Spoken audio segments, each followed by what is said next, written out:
Para disa ditëve, Ministria e Punëve të Brendshme ngriti kallëzim penal ndaj Blerim Bexhetit për dyshime se si kryetari i komunës i ka mundsuar një subjekti përfitim të paligjshëm prej 42.8 milion denarësh, duke miratuar 2 herë vendim për regjimin e qarkullimit, pa kryer mbikëqyrjen e nevojshme dhe pa verifikuar nëse kërkesat ishin në përputhje me planin urbanistik të fshatit e Glumov.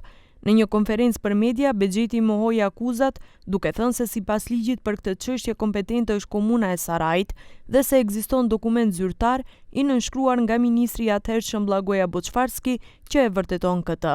Ai tha se fillimisht kërkesa ka shkuar te qyteti i Shkupit, por ky institucion e ka dërguar te Ministria e Transportit dhe Lidhjeve. Më pas, edhe Ministria me shkresë zyrtare ka konstatuar se organ kompetent është komuna e Sarajit, edhe për këtë, si që tregova, ka edhe dokument. Pas kësaj, lënda është përcjell në komunën e Sarajit. Komuna e Sarajit, në përputhje me procedurën, e ka dërguar projektin në SPB Shkup, nga SPB Shkup është dhënë pëlqim pozitiv nga Ministria e Punëve të Brendshme. Bexheti e konsideron presion kallëzimin penal, duke komentuar deklaratën e kryeministrit Mickoski, ku tha se ka ndjenjën se së shpejti funksionar të lartë të qeverisë së mëparshme do të përfshihen në ndjekje penale.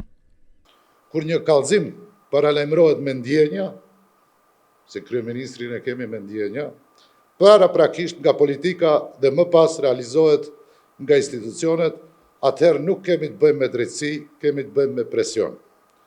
Dhe për këtë do të bëj padi penale të pastër për këtë shpërdorim të detyrës zyrtare nga ana e Patçe Toshkovskit. Nga Vlen reaguan duke thënë se Bashkimi Demokratik për Integrim nuk po mbron më popullin, por ekskluzivisht po mbron kriminalët që i pëlqejnë Ali Ahmetit.